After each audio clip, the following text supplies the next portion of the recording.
Hi everyone, कैसे हैं आप सब। आई होप सब अच्छे होंगे and welcome back to my channel desi mom in Switzerland. So आपको ना यहाँ से देखकर पता ही चल गया होगा कि युवान की तबीयत थोड़ी सी ख़राब हो रही थी और इसको ना थोड़ा सा 1-2 दिन से फ़ीवर हो रहा था। आई डोंट नो क्यों। शायद ये ना नॉर्मल है, यहाँ पर जब सर्दियाँ होती हैं तब भी हो जाता है बच्चों को बुखार, और गर्मियाँ होती हैं तब भी होता है यहाँ पर सर्दियाँ यहाँ पर बहुत ही ज़्यादा थी, तो युवान को शायद वायरल हो गया और वो स्कूल भी जाता है। तो मैं ना इस दौरान जब भी उसको बुखार होता है मैं ये ज़रूर मेक श्योर करती हूँ कि ये बस पानी पीता रहे, डिहाइड्रेशन ना हो इसकी बॉडी में। तो मैं ना इसे रुक-रुक कर थोड़ा-थोड़ा सा पानी पिलाती रहती हूँ, चाहे एक-एक घूँट ही पिलाऊँ पर पिलाती हूँ। और मैंने ना इसको यहाँ पर सबसे पहले दवाई दे दी थी, तो दवाई मेरी ये वाली है एल्गेफॉर। ये ना डॉक्टर से रिकमेंडेड ही है। मैं बिना डॉक्टर के पूछे बिल्कुल भी कोई भी दवाई नहीं देती हूँ बच्चों को, क्योंकि अभी ना बच्चे हैं बहुत ज़्यादा छोटे और इनको ना जल्दी-जल्दी वायरल पकड़ तो लेता है। तो ना मैं क्या करती हूँ, मैं बार-बार डॉक्टर के पास नहीं भागती हूँ। मैंने बस डॉक्टर से पूछ लिया अगर ऐसे छोटा-मोटा बुखार हो जाए तो मैं घर पर ही कैसे क्योर कर सकती हूँ। तो डॉक्टर ने मेरे को यही बताया हुआ है कि मतलब उन्होंने मेरे को 2 तरह की इसकी लिक्विड वाली दवाई दी हुई है, तो मैं वही इसको 8-8, 9-9 घंटे में वही देती रहती हूँ। और मैं ना ये भी मेक श्योर करती हूँ जब भी इसको बुखार होता है ना, मैं कपड़े इसके ज़रूर बदलती हूँ।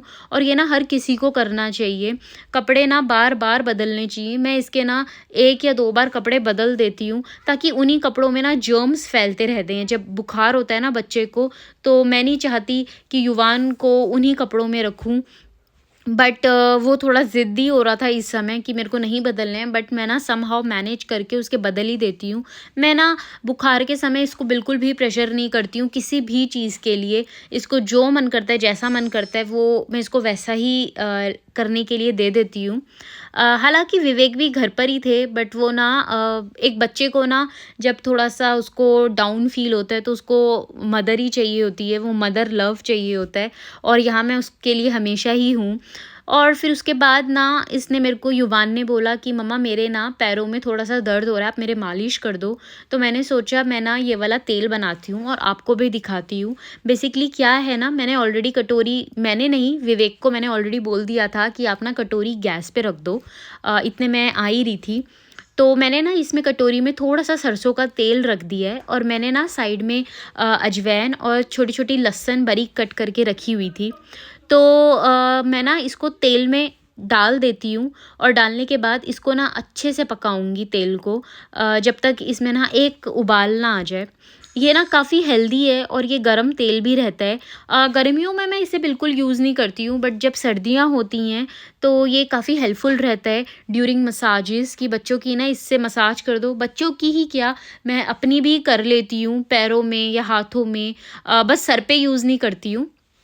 और बस जब ये अच्छे से तेल मेरा उबल गया था, जैसे कि आपने देखा है, उसके बाद ना बस एज़ यूजुअल मैंने छान लिया था इस तेल को। अगर मैं ऐसे ही इसको लगाती तो थोड़ा-सा ना उसमें अजवाइन आता, तो वो चुभता है बच्चे को। तो मैं रिकमेंड करूँगी, अगर आप ये तेल बना रहे हो तो इसे सबसे पहले छान लेना, और छानने के बाद ना जब ये बिल्कुल ठंडा हो जाए, मतलब या तो हल्का-सा वार्म भी रहे तो भी चलेगा, और उसके बाद ना जब ये हल्का-सा वार्म हो गया था तेल, तो मैं रूम में आ गई थी और मैंने ना सोफ़े से इसको रूम में लिटा दिया था बेड पे। इसको ना बिल्कुल पसंद नहीं है कि मैं अंदर बेड पर अकेला लेटा रहूँ। और यहाँ मेरा जब तक तेल थोड़ा-सा वार्म हो रहा था ना, मैंने सोचा मैं ना एक बार इसका फ़ीवर चेक कर लेती हूँ। और यहाँ ना ये वाला मैंने नया ही थर्मोमीटर ख़रीदा था, थोड़ा रिसेंटली, ब्राउन का है ये थर्मोमीटर, और इससे मैं चेक कर रही थी कि इसका फ़ीवर कितना, और आप देख सकते हो रेड लाइट आ गई है, इसका मतलब इसको बहुत ही हाई फ़ीवर था। और इसके बाद थोड़ी-सी ऑरेंज होती है और फिर येलो होती है, तो येलो मतलब ठीक है, और यहाँ पर आप देख सकते हो काफ़ी इसको हाई फ़ीवर है। और मेरे को समझ नहीं आ रहा था मैं क्या करूँ, बट समहाउ मेरे को मैनेज करना था, और मेरे को डॉक्टर के पास बिल्कुल भी नहीं भागना था, क्योंकि वो भी वही करते हैं, वही एज़ यूजुअल दवाई देते हैं जो मेरे पास ऑलरेडी घर में थी। तो मैंने सोचा एक बार मैं ना 1-2 दिन घर पर ही ट्राई करती हूँ युवान के साथ, वही दवाई दे के उसको अच्छे से होम में टेक केयर करके। और जो मैंने तेल यहाँ पर वार्म करने के लिए रखा था ना, आप देख सकते हो मैंने बेड पे रख दिया है, और मैं उसकी आराम से मालिश कर रही हूँ पैर की तलवों पे, अच्छे से पैरों पे। तो इससे ना उसको काफ़ी ज़्यादा आराम मिलता है, थोड़ा-सा ना उसको रिलैक्स होती हैं उसकी मसल्स, जो उसको पैरों में दर्द होता है या मसल्स में दर्द होता है, उसमें काफ़ी ज़्यादा ना उसको सुकून मिलता है। और बस मैं ना ऐसी कम से कम दिन में 3 से 4 बार या 5 बार उसके मसाज आराम से कर देती हूँ, और ना ट्रस्ट मी, ये बहुत रिलैक्सेशन फ़ील होता है हर किसी को। और युवान की ना तबीयत 2-3 दिन से तो ख़राब हो ही रही थी, पर मैं मसाजेस भी उसको दे ही रही हूँ। बट आई डोंट नो, शायद ठंड है ना, इसलिए ये बच्चों को ज़्यादा चढ़ जाता है बुखार। बच्चों को इसलिए ज़्यादा चढ़ता है मेरे ख़्याल से, क्योंकि जो बच्चे स्कूल गोइंग होते हैं, स्कूल से बच्चों को बुखार चढ़ जाता है और फिर वो घर में हो ही जाता है, और फिर घर के बाद जब उनको चढ़ता है तो एज़ यूजुअल की बात है, जो दूसरे बच्चे हैं उनको भी चढ़ता है और पेरेंट्स को भी उनकी वजह से चढ़ जाता है। तो उससे पहले ना मैं कुछ-कुछ प्रिकॉशंस कर लेती हूँ, जैसे कि काढ़ा देना सर्दियों में, या मसाज करना, या कपूर बाँध देना हाथ में। तो इससे ना खाँसी जुकाम जो है या बुखार जो चढ़ने वाला होता है, वो नहीं चढ़ता है, और आप पहले ही प्रिकॉशन लेकर रखोगे तो सही रहेगा। और यही थोड़ा-सा तेल ना मैं उसके छाती पे और कमर पे लगा देती हूँ, और थोड़ा-सा पेट पे भी उसकी मालिश कर देती हूँ, ताकि थोड़ा ना रिलैक्स फ़ील होए। और उसने मेरे को बोला कि मेरे हाथों में थोड़ा तेल लग गया है, तो मेरे को ना अपने हाथ वॉश करने हैं। मैंने कहा कर ले अपने हाथ वॉश, पर ठंडे पानी से कर लो, ताकि जो बुखार है भी वो भी उतर जाएगा। और उसके बाद ना मैंने उसे सुला दिया था, मैंने कोई सॉक्स नहीं पहनाई थी। सॉक्स पहनाने से ना और ज़्यादा गर्माहट होती है जो सर पे लगती है, तो बस मैंने मालिश करके उसको कंबल के अंदर उसके पैर रख दिए थे, और वो आराम से सो गया था। सोने के बाद जब वो उठा था, उसका बुखार थोड़ा कम था, क्योंकि मैंने दवाई दे दी थी ऑलरेडी। और मैंने उससे पूछा था तेरे को क्या खाना है, तो मेरे को बता, जो खाएगा मैं तेरे लिए वो बनाऊँगी। तो उसने मेरे को बोला था मेरे को नमक का पराठा खाना है घी वाला जैम के साथ, तो बस मैंने इसके लिए वही बनाया था। पहले क्या होता था ना, जब ये छोटा था तो मेरे को बिल्कुल भी पता नहीं था, और मैं इसको ना फ़ोर्स फ़ीड करती रहती थी बुखार में भी कि नहीं खा रहा है, मैं बहुत परेशान होती थी। बट मेरे को ना मेरी पीडियाट्रिशियन ने समझाया कि जब भी बच्चे को बुखार होता है बिल्कुल फ़ोर्स फ़ीड मत करो। जो अगर बच्चा खा रहा है तो खाने दो, वरना कोई दिक्कत नहीं है, बस मेक श्योर करो कि वो पानी पीता रहे, और उसको जो मन करता है वो खाने दो। तो बस मैंने उसकी पसंद का बना दिया था उसका पराठा, और वो शौक़ से उसने पूरा भी खा लिया था। और फिर शाम हो गई थी, शाम के समय ना मैंने उससे पूछ कर दूध किया था, और दूध में ना मैं कुछ नहीं डालती हूँ, ये थोड़ा हेल्दी वर्जन रहता है। मैंने ना एक पैन में थोड़ी-सी हल्दी भून ली थी, और इसको जब तक भूनना है जब तक ये ना हल्की-सी ब्राउन ना हो जाए, और वो होने के बाद बस इसको जलाना नहीं है। और जब हल्की-सी हल्दी भून जाती है तो इसमें मैंने थोड़ी-सी केसर डाल दी थी, और केसर को भी मैं हल्का-सा भून लेती हूँ। और जब ये दोनों चीज़ें भुन जाती हैं अच्छे से, तो मैं इसमें ना 1 गिलास दूध डाल देती हूँ, और इसको अच्छे से चला लेती हूँ दूध को। और दूध को ना चलाने के बाद मैं इसमें ब्राउन शुगर मैंने डाल दी थी, क्योंकि मैं युवान को फीका दूध कम ही देती हूँ। मतलब मैं विदाउट शुगर दे देती हूँ, बट वाइट शुगर मैं बिल्कुल प्रेफ़र नहीं करती हूँ। या तो ब्राउन शुगर देती हूँ, या फिर मिश्री डाल देती हूँ, या गुड़ डाल देती हूँ, तो ऐसी चीज़ डाल देती हूँ। बट वाइट शुगर से मैं काफ़ी ज़्यादा अवॉइड करती हूँ। और फिर एक उबाल आने के बाद ना मैं यहाँ पर देखो, अब मेरा उबाल भी आ चुका है दूध में, और उबाल आने के बाद ना मैं इसे बस ठंडा ही कर रही थी अच्छे से। फेंट लेती हूँ मैं दूध को, क्योंकि युवान को ना झाग वाला दूध बहुत ज़्यादा पसंद है, उसे वो बहुत ज़्यादा शौकीन है।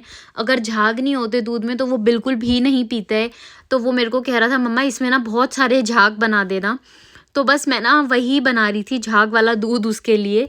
और बस ये ना काफ़ी गर्म था, तो मैं उसको ना बिल्कुल वार्म सा दूध देती हूँ, गरम-गरम वो बिल्कुल भी नहीं पीता है। और अब छोटा बच्चा है वो, तो उसे पिया भी नहीं जाता है। और जब तक ये मेरा ठंडा हो रहा था ना, तब तक मैंने उससे पूछ लिया था तू और क्या खाएगा, मेरे को बता दे शाम का डिनर क्या करना चाहता है। तो उसने मेरे को बोला मम्मा दूध तो दे दो मेरे को, पर मेरे साथ ना थोड़ा प्ले टाइम भी कर लो। और यहाँ पर ना बस मैं उसके साथ थोड़ी-सी पेंटिंग कर रही थी, उसका थोड़ा मन बहलाने के लिए, क्योंकि सारे दिन वो कभी सोफ़े पे था, 2-3 दिन से ऐसे ही उसका चल रहा था, कभी सोफ़े पे, कभी बेड पे, तो एक रूम से दूसरे रूम। तो मैंने उसे बोला ठीक है मैं तेरे साथ ना खेल लेती हूँ थोड़ी देर के लिए। उसने मेरे को ये भी बोला था आप मेरे साथ ना बॉल खेल लो, तो वो विवेक के साथ थोड़ी देर बॉल के साथ खेल लिया था। बट हमने ना उसे ज़्यादा थकाया नहीं था, क्योंकि टायर्डनेस से ज़्यादा ही बीमार हो जाते हैं बच्चे, क्योंकि अभी वो बिल्कुल भी अंदर से ऐसा नहीं था कि बहुत हेल्दी हो गया है, स्ट्रॉन्ग हो गया है। तो बस हम उसके साथ ना बैठ के ही कोई गेम खेल रहे थे। इवन बॉल पासिंग भी विवेक बैठ के ही कर रहे थे उसको। और यहाँ विवेक तो चले गए थे थोड़ी देर रनिंग के लिए। बस वो मेरी थोड़ी-सी वीडियो शूट कर रहे थे। मैंने बोल दिया था थोड़ी-सी आप मेरी वीडियो शूट कर दो, फिर आप चले जाना रनिंग के लिए। और यहाँ ना मैं बस युवान के साथ थोड़ी-सी पेंटिंग वगैरह कर रही थी, जिसमें कि मैं बिल्कुल भी अच्छी नहीं हूँ। मैं पेंटिंग और ड्राइंग से काफ़ी दूर रहती हूँ। दो विवेक की बहुत अच्छी है पेंटिंग्स एंड ड्राइंग्स, तो वो कर लेते हैं। बट यहाँ पर युवान ने मेरा हाथ पकड़ लिया कि मम्मा तुम ही करो। और समहाउ मैं बस मैनेज कर रही थी जैसे-तैसे कि मैं क्या ही बनाऊँ, क्या ही कर सकती हूँ। बट उसको बहुत अच्छा लग रहा था कि मैं बैठी हूँ। और मेरे को लगता है ना जब बच्चा बीमार होता है तो उसके साथ एक्टिविटीज़ भी करनी चाहिए, क्योंकि उसका माइंड ना थोड़ा डाइवर्ट होना चाहिए। नहीं तो वो बस बेड पे अगर पड़ा रहता है एक जगह, तो उसको लगता है वो और ज़्यादा बीमार हो रहा है। जहाँ उसका फ़ीवर थोड़ा-सा क्योर भी हो रहा है, वहाँ उसको हेल्दी फ़ील नहीं होता है, स्ट्रॉन्ग फ़ील नहीं होता है। और वो मेरे को बार-बार बोल रहा था कि मैं स्कूल कब जाऊँगा? मेरे को स्कूल जाना है। तो मैं उसे यही चीज़ें बता रही थी कि जब तू ठीक हो जाएगा तो स्कूल भी चले जाना। उसे आजकल ना स्कूल का भी शौक बहुत ज़्यादा चढ़ रहा है। और यहाँ बस वो मेरे को बता रहा था कि मम्मा ऐसे लाइन बनाओ, वैसे बनाओ, टी बनाओ। तो ही वाज़ हैप्पी। वो थोड़ा हील भी हो रहा था, क्योंकि 2-3 दिन से वो बहुत ज़्यादा परेशान था। एंड आज मैंने वीडियो बनाई कि मैं क्या-क्या करती हूँ उसके लिए जब उसको बुखार होता है। उसने मेरे से थोड़ा-सा पानी माँगा था पेंटिंग के लिए, क्योंकि उसने ना बहुत सारा भर के रखा हुआ था। एंड आई वाज़ स्केयर्ड कि सारा वो कटोरी उसकी गिर जाएगी, क्योंकि मैं सारे टाइम नहीं बैठी थी उसके साथ। कुछ 30-40 मिनट्स मैंने उसको अपना दे दिया था अच्छे से कि तू बैठ जा, मैं तेरे साथ पेंटिंग कर लेती हूँ। और बस मैंने उसे ना यहाँ पर उसको दूध पकड़ा दिया था कि तू दूध पी ले। और वो मेरे को ज़िद कर रहा था कि मम्मा आप ही मेरे को दूध पिलाओ, मैं खुद नहीं पीऊँगा। मैं नहीं पकड़ सकता हूँ गिलास। तो मैंने यहाँ पर ना उसको दूध भी पिला दिया था। आराम से मैं बैठ गई थी पहले किचन में काम निपटा के। और उसी के बाद ना यहाँ पर मैंने जब दूध उसका तैयार हो रहा था, साइड बाय मैं उसका सूप भी तैयार कर रही थी। उसको ना टोमेटो, कैरेट एंड बीटरूट का सूप बहुत ज़्यादा पसंद है, तो वही मैंने बना दिया था। और वो जब जब तक पक रहा था तो मैंने बोल दिया था विवेक को कि मैं बैठ जाती हूँ, क्योंकि कीकी भी ना शाम का समय हो गया था और कीकी थोड़ी क्रैंकी हो रही थी। तो विवेक ने बोला तू ही संभाल ले, तू ऐसा कर, तू आराम से बैठ जा, सूप तो रेडी है, बस मैं इसको मिक्स करके दे दूँगा। तो कीकी मेरी गोद में थी जैसे कि आप देख सकते हो। और युवान भी ना बस मैं उसको सूप पिलाई थी। मेरा सूप भी मैंने रेडी कर ही दिया था। और सूप ना काफ़ी हेल्दी रहता है, कि बच्चा अगर कुछ खा भी नहीं रहा है तो बस सूप पिला दो, तो पानी की कमी नहीं होती है शरीर में, विच इज़ वेरी गुड। और इसमें काफ़ी सारे मैंने मसाले-वसाले भी डाले हुए थे, जैसे काली मिर्च वगैरह, तो ये काफ़ी हेल्दी वर्ज़न सा बना दिया था मैंने। और फिर ना थोड़ी रात हो गई थी और मेरे को लग रहा था कि इसका ना बुखार कम ही नहीं होने में आ रहा है। तो मैंने ना इसे ठंडी पट्टियाँ रखनी शुरू कर दी थी। तो पहले तो इसने मेरे को बिल्कुल बोला कि मैं नहीं रखूँगा, मेरे को चुभ रहा है वगैरह करके। बट मैंने इसे समझाया एक बार रख कर देख, तेरे को बहुत अच्छा लगेगा। तो बस मैंने रखा और 1-2 बार ये रोया ज़रूर था, तो वो मैंने शूट नहीं किया। बट उसके बाद यही मेरे पीछे पड़ने लगे, नहीं मम्मा ज़्यादा करो, मेरे को अच्छा लग रहा है। तो मैंने हाथ पैरों पर ना इसकी थोड़ी ठंडी पट्टियाँ भी रख दी थी। तो जब बच्चे को ज़्यादा बुखार हो जाता है या नहीं भी हो, मेरे को ऐसा लगता है पर्सनली ठंडी पट्टियाँ रख देनी चाहिए। अगर आपका बेबी प्रेफ़र कर रहा है तो वो सपोर्ट कर रहा है कि हाँ मम्मा रख दो। तो मैंने बस यहाँ पर ना ठंडी पट्टियाँ रख दी थी, ताकि उसका ना फ़ीवर बिल्कुल कम हो जाए यहाँ पर। क्योंकि उसका ना आई डोंट नो क्यों बढ़े ही जा रहा था फ़ीवर। दवाई भी दे दी थी, सब कर दिया था, बट मेरे को ना डॉक्टर के पास भागना नहीं था, क्योंकि वो भी टायर्ड होता और हम भी टायर्ड होते उसके साथ। और वहाँ पर डॉक्टर कुछ करते नहीं है, मेरे को ऐसा लगता है, वही एज़ यूजुअल दवाइयाँ दे देते हैं वो, जो कि मेरे पास थी।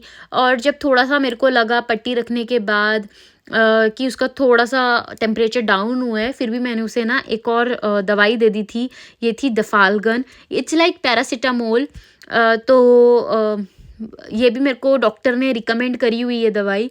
और मैं ना यहाँ पर मेक श्योर कर रही थी कि वो बार-बार पानी पिए, चाहे एक-एक सिप पिए, पर पिए ज़रूर। और फिर ना मैंने गद्दा बाहर ही बिछा लिया था। उसने बोला मैं अंदर नहीं लेटूँगा, मेरा बिल्कुल मन नहीं कर रहा है। तो मैंने ना गद्दा यहाँ पर बाहर बिछाकर उसके अच्छे से तेल की दोबारा से मालिश कर रही थी, ताकि उसे काफ़ी अच्छा लगे, काफ़ी रिलैक्स्ड फ़ील हो रात को सोने के समय भी। और ना वो काफ़ी एन्जॉय कर रहा था और आप देख सकते हो उसके फेस पे काफ़ी हँस रहा है वो। और ही वाज़ हैप्पी, उसका बुखार भी काफ़ी कम हो गया था क्योंकि सुबह तो उसको कुछ 39.5 करके कुछ था and I was getting very scared कि कैसे जाएगा, बट समहाउ वो नीचे हो गया। थोड़ा उसके साथ एन्जॉय किया मैंने, उसको वार्म चीज़ें खिलाई। एंड मैं बस लास्ट में यही सजेस्ट करूँगी एवरी मदर्स को, do not force feed your baby. जो जो आपका बच्चा चाहता है आप वैसा करें। एंड यहाँ पर युवान थोड़ा बेटर हो गया था। सो आई होप आपको मेरा आज का व्लॉग अच्छा लगा हो। मिलते हैं नेक्स्ट व्लॉग में। Thank you, take care, bye bye.